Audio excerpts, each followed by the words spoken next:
Welcome to the Fantasy Champions Fantasy Football Podcast.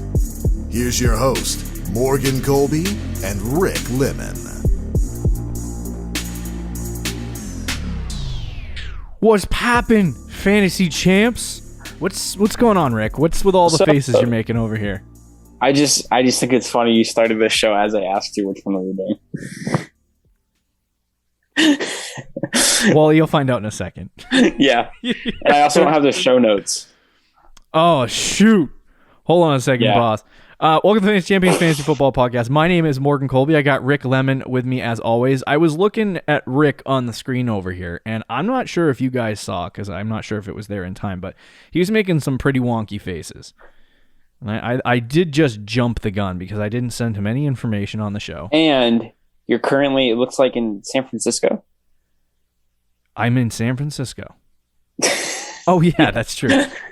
On our Zoom call, I am currently in San Francisco. Online, you see me in high definition, not on a Zoom call. But anyway, welcome on in. My name is Mark Colby. I got Rick Lemon with me, as always, if I didn't already say that. Today, we're going to talk about mid-round targets. Very interesting. I'll explain what that means in a second, but we're going to talk about that. Before we do, check out our website, fantasychampions.com. Follow us on Twitter, at the FFChamps, on Instagram, at the Fantasy Champions. Like us, facebook.com/the Fantasy Champions. And TikTok, at the Fantasy Champions. If you're listening on Apple Podcasts, Spotify, Stitcher, or any other podcasting platforms, leave a review, share this podcast with your friends. And if you're watching on YouTube, subscribe, click the bell for notifications, like, and then comment down below who you're targeting in those middle rounds. A guy, your favorite middle round target that we talk about today. Rick, did you get the show notes? I did. I'm in. Great news. So let's jump into mid-round targets. You ready to go, Rick? Yeah, let's do it. I think it's the fastest intro we ever had in our life. So me and Rick painstakingly went through rounds 6 through 10, and we're going to give you some guys that you should target in each round. I don't want to spend 2.5 years on each round, or on each player, that is, but we are going to tell you who you should be drafting in each round, or guys that we would target in each round. So wherever you take a player, whether you're beginning of the first, the beginning of the round or the end of the round, we're going to try to guide you in the direction of what players you should target in those rounds. So like I said, this is based on 12-team ADP. So if you're in a 10-team league and you're like, what the crap? I can't help you. Yeah, this is... You're probably like, why is this guy going in that round? Yeah. It's because you're playing in the wrong league, bro. We're basing it off 12 round, but at least you know who we're targeting between round 6 and 10. That's about it. The middle rounds for us are round 6 through 10, and we're going to go in each round and kind of dissect who's getting taken. And we'll talk about a couple of guys that we want to take. Does that sound good? Yes. Oh. Adjust myself in the chair and get started. So let's jump into... That sounded really weird through the Zoom call, just so you know. Sorry, boss. I hope I didn't mentally...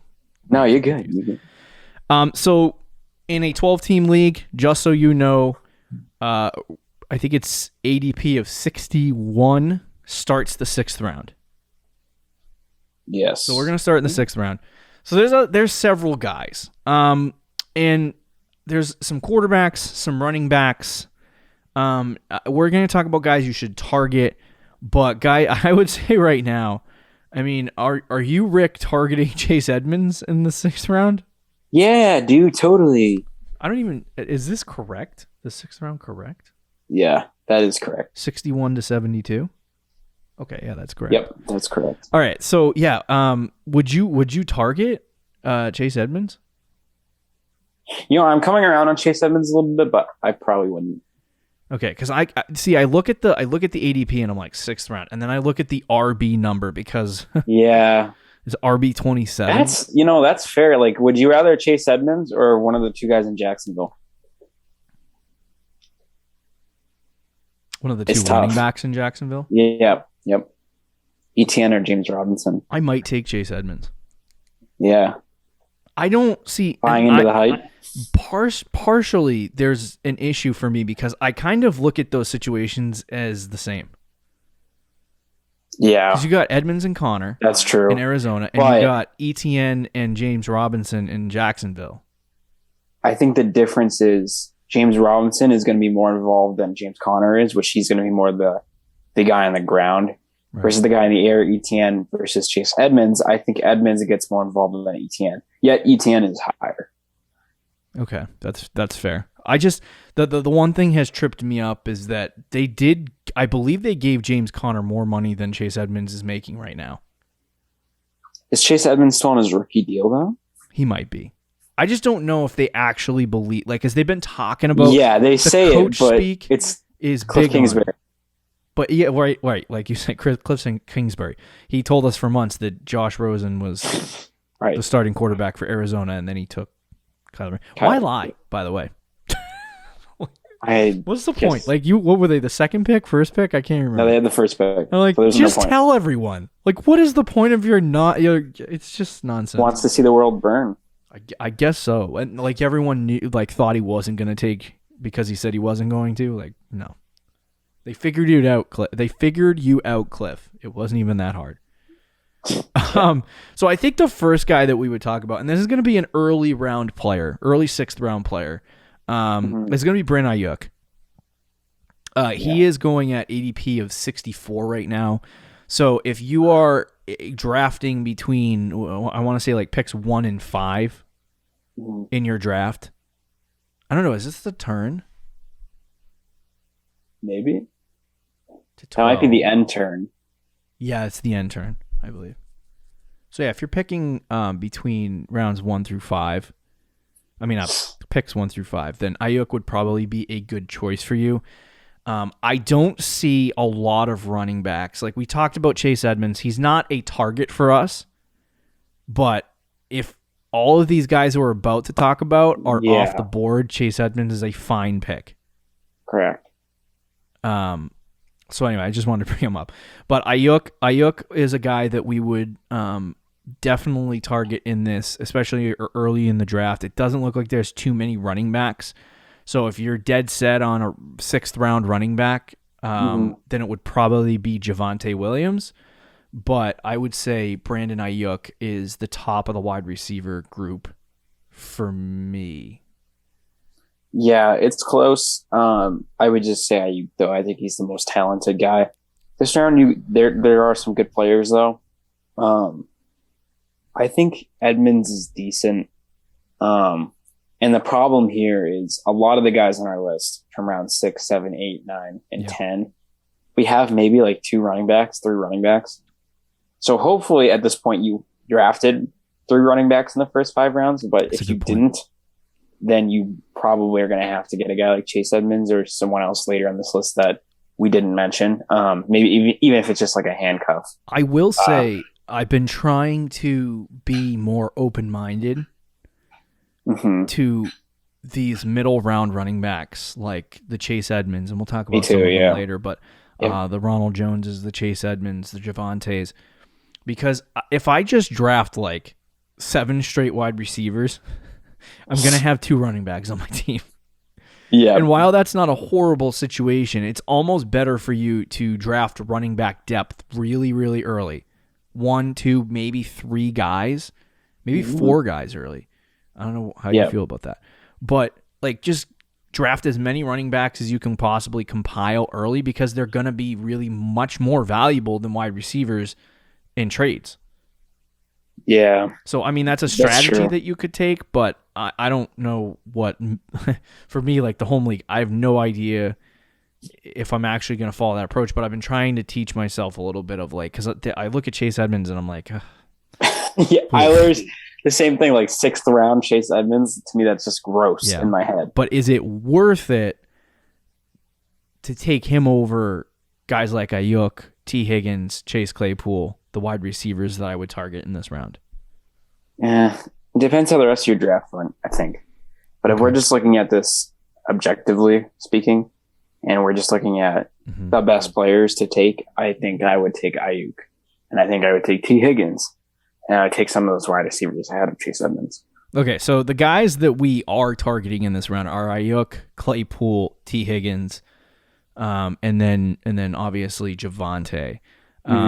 You told me before the show how you would rank these guys. Can you just tell the people what this is? Yeah, I would go Ayuk 1, T. Higgins 2. I think Higgins is a little underrated. I think he's going to have a great year. Okay. I would go Javonte 3 and then Claypool 4. The only reason is I think Claypool is the clear number 2 on his team, whereas like Deontay Johnson is the guy. Well, with T. Higgins and Ayuk, it feels like they could be the main target getter for the receiving group. That's fair. I don't know. And then Javonte is, upside. I don't know what I would do. I know stay away from Odell. Don't draft him. Oh gosh, dude. No, but for me, I think it would be Brandon Ayuk. It's like a toss up between Ayuk and Higgins. I'd be okay with either. Yep. As far as Claypool and Javonte, they both have their drawbacks. Like you said, Chase doesn't have as much opportunity as some guys might. And I keep forgetting that Juju is there, but he is still a Pittsburgh Steeler. I know that if Juju wasn't there, I would like Claypool a lot more. Oh yeah. I think he'd probably be a lot higher too, but yeah. So that's the kind of the situation. But a lot of people have pointed to a second year breakout similar to that of like Calvin Ridley for Claypool. Is a second year breakout for Calvin Ridley, right? Or maybe it was a third.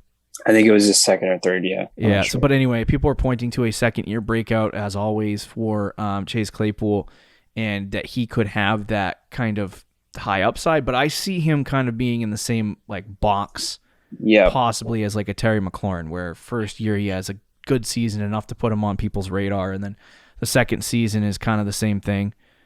Before he actually gets an opportunity to break out. But I think there's an opportunity if Juju just is complete trash, like I expect him to be, that Claypool It's not even Juju's fault. It's just he's not a really the way they use him in the offense is every single time he gets the balls within like 5 yards of the line of scrimmage. Like they do not throw it to him down the field. Yeah. And he still gets a lot of targets from that. So it takes away targets from Claypool and Deontay Johnson. It's just weird how they use those three guys. But I will say, I think Claypool is the best wide receiver of the group. Okay. And so I don't know if that's going to change anything in terms of like target share for Deontay. So maybe Claypool comes in and everyone thinks Deontay is going to get the target share. I'm not projecting this, by the way, but that Claypool gets the target share that they thought Deontay was going to get, and he gets 140 targets or whatever. Then that makes him ridiculously good and a ridiculously good value in this area at wide receiver 27. But yeah, those are the guys that I would take here. Michael Thomas was somebody that we quickly I wanted to touch on before we exit the sixth round, unless you had any other guys that you want to talk about. No, we can talk about Michael Thomas. I would say don't draft a quarterback in this round unless it's Justin Herbert. There's too many good skill position players still. Yeah. But give me your thoughts on Michael Thomas at 72. That's a risk I think I could be willing to take. Wide receiver 29. Oh, goodness. There's still some good players here, though, that I know are going to be good for the whole season and that you can rely on, where Michael Thomas is going to be out at least the first, 4 weeks, right? Fair. Yeah. But it could be a steal. Like, you could take him here and ends up being a great steal. It's funny because we're looking at ADP according to Fantasy Pros, and they show the websites where they have him ranked. Yeah. Or where he's going on that website. And Michael Thomas is all over the place. Like on Yahoo, he's 90. But on FFC, Fantasy Football Calculator, he's 59. So he's kind of, it really depends on who I was like, what are you looking at? I was staring at Claypool's numbers. I'm a moron. Continue. And what platform you're using. So yeah, Michael Thomas is such an interesting one. I don't think I would take him over the guys we mentioned. But he'd probably be in the list with like Edmonds, where if all those guys are gone, I would consider. I will say the FFC, that's either the football, the fantasy football calculator, which is what we use early in the off season, or the fantasy football championship ADP, which is like a highly competitive. Oh well, it's one of those. It could be either or, but I would Yahoo is a big like network that a lot of people use, and so is Sleeper. So and there's two major variations there. So it's like trying to find what the most accurate is. I'm glad they have like an average, but it looks like he's somewhere between 62 and 78. I think that Yahoo 90 is a little interesting, but that's kind of like NFL.com's ADP sometimes. Right. You start stealing guys in rounds because Yeah, you can get get screwed up. But anyway, yeah. I mean, so I don't know if you said this because I blanked out. But so would you draft Michael Thomas in this round, or would you avoid him? I would draft him, but okay, he's probably somewhere in like the halfway. Like every guy we mentioned, I would take ahead of Michael Thomas. And then I think if he's available, you would. Yeah, I would take him over like Odell or Mostert or Kenny Golladay, Aaron Rodgers, like those players. But I wouldn't take him over like Ayuk or T. Higgins. Okay, so let's move on to round number 7, and that is going to be picks 73 to 84. Now, there are some interesting players in this round. Some that we are going to headline, guys that are not on our target list, but I personally would be like okay with, are, I guess, Courtland Sutton. I'd be all right with. Robbie Anderson's wide receiver 32 he's going to outperform that. So yes, it's a good pick, but he just doesn't have a crazy ceiling. Yeah, I don't know if I want to draft. And then Debo is not bad as well. But we do have some targets in this round. Some guys like that I would stay away from altogether in this area would be Michael Carter. That feels high, man. He was going like Yahoo has him at 103. Yeah, I think that was kind of where I liked him more, and now it's like 79. That was just too high. Yeah, I would say for like Michael Juju Carter, they're very much like saying he's going to be in an RBBC, so I would stay away from that. Quickly, thoughts on Fournette? I kind of want to do my Buccaneers projections. I'm just so like, I do not like the Buccaneers backfield at all this year. Yeah. And it's just because they brought in Gio Bernard, who they have already said they're going to use in the passing game. Leonard Fournette splits with Ronald Jones. And they still have Keyshawn Vaughn on the team, who I don't think is going to do much, but he'll get like 20, 30, 40 carries. It's like everyone wants a piece of the Tampa offense. Yeah. But there's consequences that go along with it, which is inconsistent play because there's so many good players. I personally would rather take a flyer on like a Trey Sermon, someone who at least has upside at this point in the draft. Okay. Sounds good. I don't think Fournette has really any upside. So the main guys that we have as targets for this particular round are Damian Harris, Jerry Judy, and then is it DJ Chark? Yep. Did I get that right? Yep. So for me, this is another situation where you have, Chark and Judy, who and me and Rick were like, the only reason why we didn't have Courtland Sutton over Judy is just because Courtland Sutton's coming off an injury. So I guess if you want to make those names interchangeable, you can. Correct. Whatever guy you like, but I think Judy is going to end up being the better wide receiver in Denver. But for me, it's once again is 2 wide receivers. It's another round where you can definitely, like, if you're picking early, you have the pick of the litter, if that's what you want to say, of wide receivers that you want to take if you want to go in that direction. Whereas even in the later portion of the round, you have guys like Jerry Judy, Deebo Samuel, DJ Chark that you would be able to choose from if you're, picking between 9 and 12. Mm-hmm. So, but once again, this is another round where there's 2 running backs, Melvin Gordon, Damian Harris, Michael Carter, Leonard Fournette.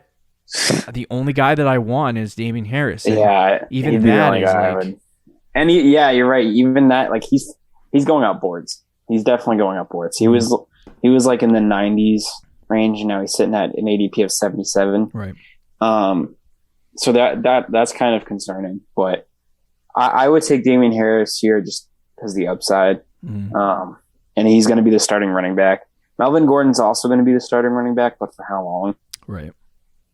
And then obviously, as you said, Michael Carter and Fournette are in RBBCs. So Harris, I do like that upside. His passing game, though, is going to make him limited.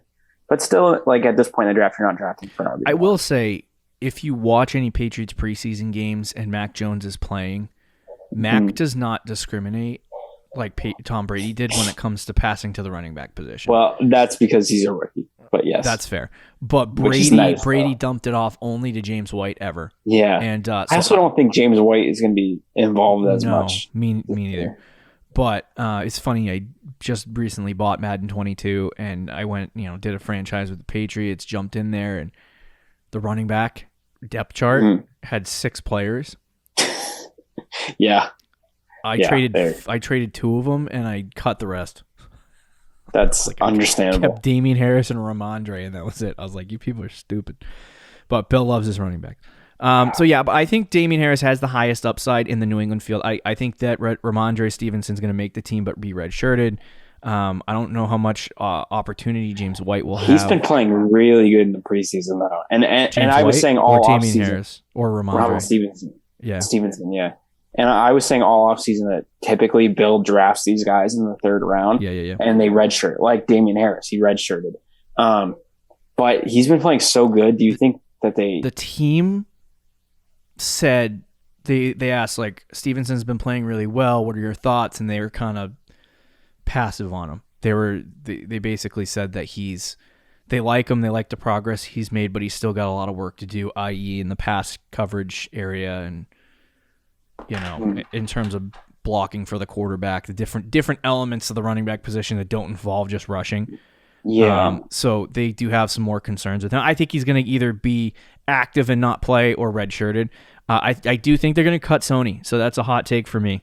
I think they're going to cut or trade Sony Michel. And then hold on to Damian Harris, and he was even really good in the last preseason. I know. That's why I'm like, can you reasonably cut him? And then now? JJ Taylor was too. Do you see a spin move he made on the guy? Yeah, I'm kind of right. It's a running back situation. In New England's a little confusing, but I think Damian Harris is going to be the lead dog, and I think this is the best you can do at running back in this round. So yes, the other two guys, Jerry Judy, DJ Chark. Which guy would you take over the other? I'm still, I've been on the Chark train since Trevor Lawrence was drafted. So I would just say Chark, but it's just because quarterback situation, I think. What are the chances Jerry Judy breaks out? I think it's decently high.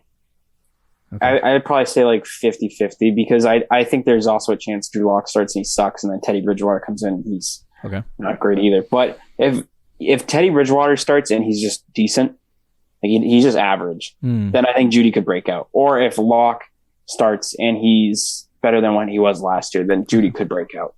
So I think there's a fair chance, but there's also just as good of a chance that he kind of is like the wide receiver at 34, 35. It's good. I would definitely take a shot on him. Yes, absolutely. But if you had a choice, it would probably be Chark for me. Yes. Yeah, me too. All right. Let's move on to the following round, which is the 8th round. We're almost halfway through these, and we're running out of time already. So, whatever. What is that pick? 85 to 96? 80, yeah. Yeah. So, some quarterback options here. Tannehill, Stafford, Jalen Hurts. I don't know about Jalen Hurts. Me and Rick we were like, breakout, let's go, bring it on. Yeah. And now we're kind of trending in the opposite direction because he is going as QB10 and going off in like the 8th round. So it's becoming more difficult for me, more specifically, to draft him. Now, in other contexts, Yahoo is drafting him at ADP of 70, but FanTrack, Fantasy Football Calculator, and Sleeper all have him in the 90s. In the 90s, I still think he's pretty solid. Okay. I still think he's pretty solid. I don't know if he'd be a target though, especially at 70. Right. Some running back options in this round, just to give you an idea of the garbage that we have. Zach Moss, James Conner, Trey Sermon, that's it. And A.J. Dillon. Don't do that. Just let me help you guys. The next round is even Dillon, better. Do not do that. The only running back that I would take, I would take a shot on Trey Sermon. That might be okay in the 8th round. If you didn't draft any running backs, and I agree with that. I think Sermon. If you got to take a running back, take a flyer on Sermon. He's not a target for us, but if you want to go after a running back, feel free. I might do Connor late 8th round, but it's still too high for me. Sleeper has got him at 103. So if you're on Sleeper, he's going even later than that. You might be able to 112 as well. Yeah, Yahoo 112. So if you want to get him in the later rounds, then you can, but just keep an eye on that. But as far as guys that we would target in this round, it's basically just quarterbacks and Tyler Boyd, essentially. Yeah. So the two quarterbacks are Matt Stafford, Ryan Tannehill. I don't think I've done a mock with Rick that has not included me drafting Ryan Tannehill in the 8th or 9th round in some way. Yeah. So yeah. Or me drafting him. If I had to, what'd you say? You draft him, but if you don't, I do. Yeah. So this is, or like you take Stafford, or I take Stafford. This is the round where strategically I've been taking quarterbacks. Whether it's Hurts, Stafford, Tannehill, 8th, 9th round is where I've been taking the quarterbacks. So you don't have to do that. You can draft however you like, but that's just what I've been doing. And then if you need to go wide receiver and you don't know who to go with in this round because there is not a lot of options, I would go with Tyler Boyd. Don't draft Devonta Smith. That's not a good idea for your fantasy team. So, would you take Devonta Smith over Logan Thomas though? Yeah, 100%. Don't draft Logan Thomas either. Pretty much don't draft anyone in this round besides Tyler Boyd. Dallas Goedert, maybe. Maybe Dallas Goedert. He's kind of fallen down a little bit, which is good. I'm kind of happy about that. But anyway, any other thoughts on the 8th round? No, I think Tannehill is still. I mean, it kind of upsets me because I know you're going to end up with him in our home league. But I think he's definitely a very, very much a steal. He's been a top 6 fantasy quarterback 2 straight seasons, and he just added Julio Jones. So yeah. Let's move on to the 9th round. We have some pretty bad options in this round. The defense is 97 to 108. Yeah, it's interesting. So don't draft David Johnson. I'll just help you with that. David Johnson is. I was kind of hoping he would stay as high as he was, where he was like 6th round. Yeah, but now he's falling in as he should. Gus Bus would be the only running back that I would take here in the 9th round. I would agree with that. Like Baltimore is going to give him 160 to possibly 200 rushing attempts. And I don't know what it's going to look like for the passing game, but I feel like he has low-end RB2 potential, which is flexible in certain ways. Definitely, at the very least, he's a great handcuff. Yeah. It's one of the most expensive handcuffs. Yeah, true. But I definitely think it's not a bad option at RB41. But the guys that we have that we're targeting here, and you're going to be surprised to find out that Joe Burrow is not on this list, but it's Antonio Brown, Will Fuller, and then Bob Tonyan. I feel like tight end 10 for Robert Tonyan is really good. Solid. So I would take that there. Antonio Brown going off the board is wide receiver 39. His paced out numbers with Tom Brady are much better than that. But he's falling down boards because I think he's an older man. So and he got into a fight. Frick. Yeah. Great. I like Antonio Brown stuff, Yeah. And then Will Fuller was the most intriguing guy that we had that me and Rick talked about pre-show. Because we have not talked about Will Fuller all that much. And in last year in Houston, there was a lot of people projecting him to be this big breakout, and obviously injuries and other things. Well, he was prevented that, but he was still ridiculously good when he was on the field. Before he got suspended, he was the wide receiver 6 in fantasy. Yeah. Through 9 games. It wasn't like he had only played 3 games. He played it was up to Thanksgiving, I believe, and he was the wide receiver 6. Right. So that shows you how good he was. Now, obviously, he doesn't have Deshaun Watson, and he's not the number 1 guy anymore. He was the clear-cut number 1 in Houston. In Miami, he could still be the number 1, but it's kind of, and it's why I've been going back and forth on Will Fuller all offseason, is because I do think he's a good player when healthy. The problem is he has a lot of question marks, like health. Is he going to be the number 1, or is it going to be Jalen Waddle or Devontae Parker? Right. How good is Tua? There's some question marks there. But in this point in the draft, I think taking a flyer on Will Fuller is a good pick. Yeah, and there's always the chance that he ends up, because like you said, they did draft a guy and they still have Parker. So it's it seems like there's a lot of clutter in Miami. I'm actually curious. I'm curious to know who the highest paid receiver, besides take Waddle off that list because he didn't have a choice with contract, but who the highest paid receiver on the team is Parker and that. Fuller. Between Will Fuller and Devontae Parker. I think it might be Fuller. I don't know what Parker's contract is though. Okay, but there's a good shot that Tua looks like. In the preseason games he's played, not necessarily, I'm not saying that he looks good or bad, because I don't think preseason's a good indicator of anything. But what I do look for in preseason games, is to give you guys an indicator of how that looks, is I look for how they run their offensive scheme. And last year, Tua, they weren't taking any shots with Tua. They were dumping it off a lot. There was a lot of in-cut slant and in-cut routes and just short stuff that he could get down the field, some intermediate stuff that came into the offense every once in a while, but there wasn't a lot of deep down the field throws. It was very safe for Tua so that he didn't completely crap himself. But right. This year they seem to have opened up the playbook a little bit, and I've been seeing Tua throw down the field a lot more than he did, which means good things for Will Fuller. Right. Yeah. If Will Fuller gets paid more, Devontae Parker makes about $6 million a year. Fuller makes 10. So just so you know, Parker makes what? I think it was $6 million a year. Okay, and then Will Fuller makes 10. Okay, 10. So they paid a man to come in and catch the ball downfield. Right. Interesting. So if you were on the board and you were like, okay, I'm definitely taking a wide receiver here. I'm going wide receiver. Don't want to draft Gus Bus. Yeah. Antonio Brown or Will Fuller? Probably AB. AB. Fair. I think Fuller might have a higher upside though, but just because there's so many targets to go around in Tampa. Yeah. But AB last year was with Brady was on pace to being RB or wide receiver 20-ish, I think, or even higher. Right.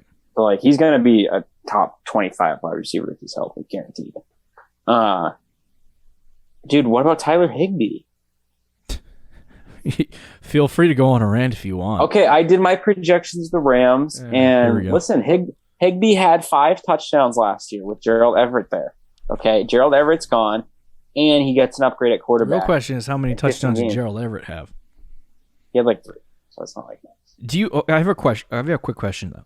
Do you think that the Rams, because they shifted back when they made it to the Super Bowl, their offense was a lot of play action, but they didn't run a lot of 12 personnel. They have a lot of 3 wide receiver sets out there, and then as of the last couple, say it again. They might end up going back to that a little bit with Stafford. So my question is that they have been over the last couple of years running that 12 personnel, having two tight ends on the field the majority of the time. Yeah. Do you think that's something that happens again, or do they open up the offense like they did back in the Super Bowl year? I think the 3 wide receiver set. I think they kind of do a combination of both, but they're definitely going to open it more this year than they did last year. 100%. So does that mean bad things for Higby or good things for Higby? That's the real question. I think it's good because they really don't have. It's not like it's Higby and Gerald Everett, and one of them is going to take it from the other. It's Tyler Higby's team at tight end this year. Right? Okay, that's fair. So I think that's actually one of the guys that I think everyone kind of likes that no one's really talked about. It's interesting to see. So Higby on Fantrax, FFC, and Sleeper on the average draft position chart on Fantasy Pros have Higby at 134, 125, 109. And then for some reason, Yahoo got drunk and made Tyler Higby their boy because they're at 65 for him. That's a 6th round pick for us. And I also say Rams defense is 66 on Yahoo, which is why Yahoo is kind of drunk. They got defenses in the top 100. They have 5 defenses. Don't really follow Yahoo. I don't even know why that's on there, to be honest with you. But anyway, yeah. So I mean, I don't disagree with you, Tyler Higby. What are we in the 9th round? Yeah, it's probably a little early still. Yeah, I would agree. In Sleeper though, he's in the 10th round. So I mean, that's not a bad pick. Yeah, but let's move on to the final round of competition. We are doing a show, by the way, on Thursday.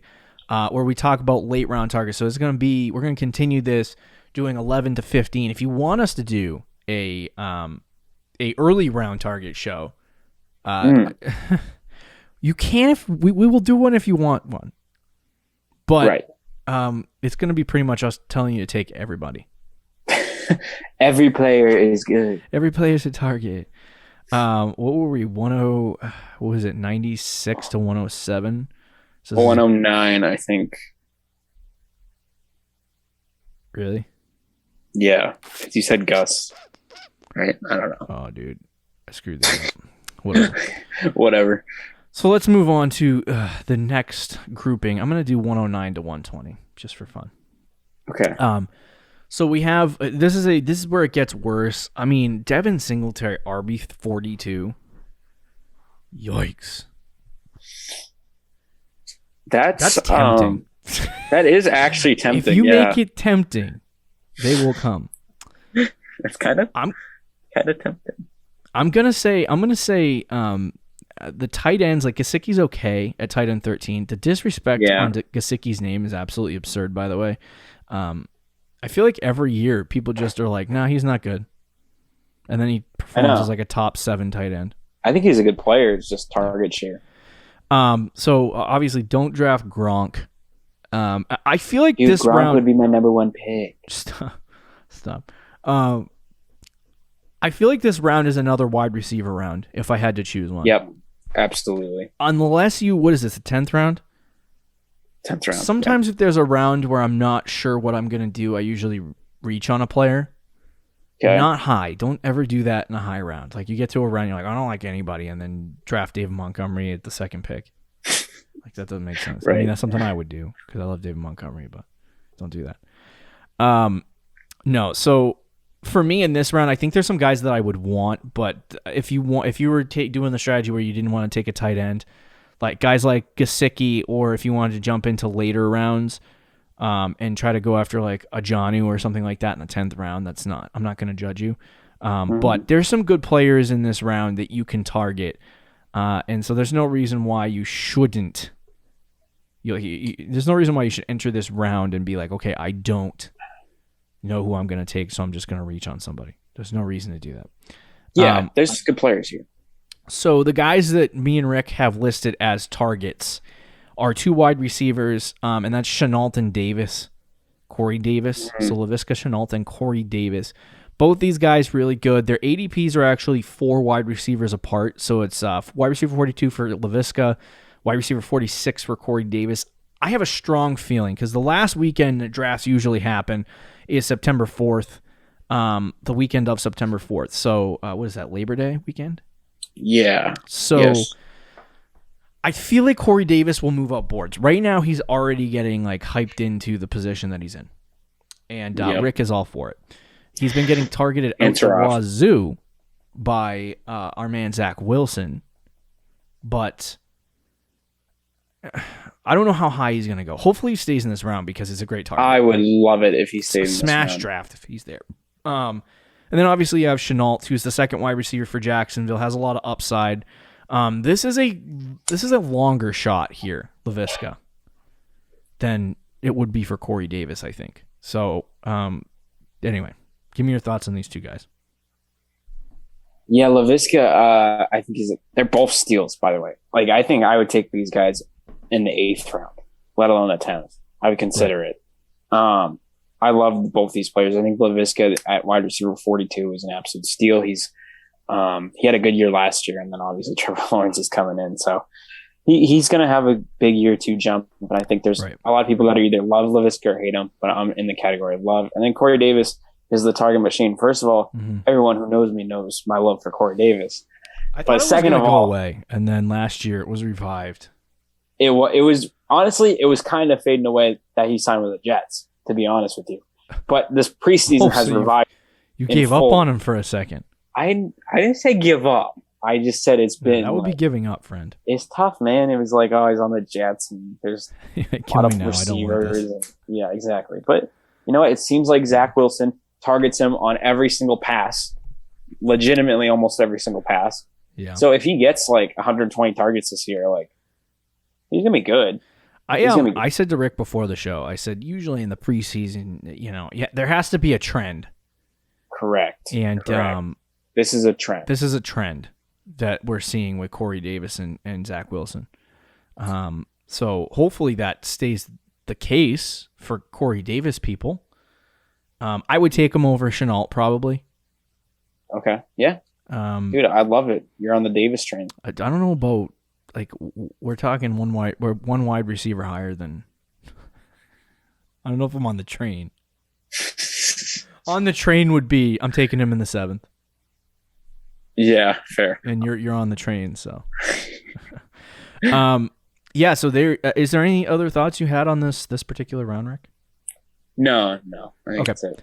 So there you have it. Actually, really quick. Yeah. I was going to ask you, would you take Curtis Samuel? He's here. Yeah. He still plays in the NFL. He's probably the wide receiver 2 on Washington. What about Dwami? You like Dwami? Yeah, I think he's the wide receiver 3, but yeah. Curtis is definitely the wide receiver 2. I make jokes, but I don't know. It's a good value. So if you're like, Chenault and Davis are off the board. There's just so many like juicy wide receivers at this point. And it's like, do I want to take a 10th round pick on Curtis Samuel? Where it's like you're not even really giving up that much. But there's just so many, like, I don't know, like LaVisca, Corey Davis, even some guys in a later round that we'll talk about like in the next show. There's just a couple players where I don't know. Curtis, I don't mind it. Like if you like Curtis Samuel and you want to take him, then take him. But yeah, it really depends on how the draft plays out in whatever league you're in. Because if guys like Chenault and Corey Davis are kind of off the board, then going after Curtis Samuel is not an issue for me. Mm-hmm. But like I said, for me, the way that I look at like drafting a team is kind of like by the time I reach the 11th round, there's no more, like, it's not that there's no more strategy. I see people throw away the late rounds and I'm like, why would you do that? Like, like people legit, and then their teams blow and they're like, why? And I'm like, because you didn't draft good late. Yep. The early rounds are really important, but these mid and late rounds the strategy is so important in these rounds. But it's like by the time I reach the 11th round, there's a lot of like, okay, it's more like grab my guys, that kind of thing. And like early in the draft, you're playing okay, I'm going to draft I might draft the best player available, or I'm going to let guys fall to me, or maybe I plan on drafting somebody else and then somebody else falls to me and I'm like, oh, that guy's better. I liked him. He's in a higher tier. Let's go with that. By the time you reach the 11th round, it's like, forget about it. It's like, if you're complaining about a guy getting drafted in the 11th as compared to the 15th, it really doesn't matter. And you can see that through the ADPs. If you go to the Fantasy Pros and you look in the last 5 rounds, it's all over the road in every single format. So I guess for me, it's like I would reach on a guy like Johnny a little bit because I'm like, okay, I need a tight end.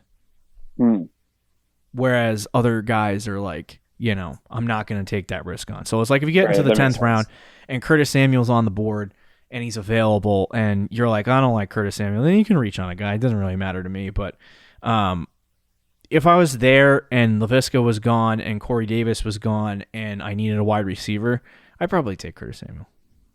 That's fair. All right, there you go. There are the guys to target through rounds 1 and 10. 6, 7, 8, 9, 10.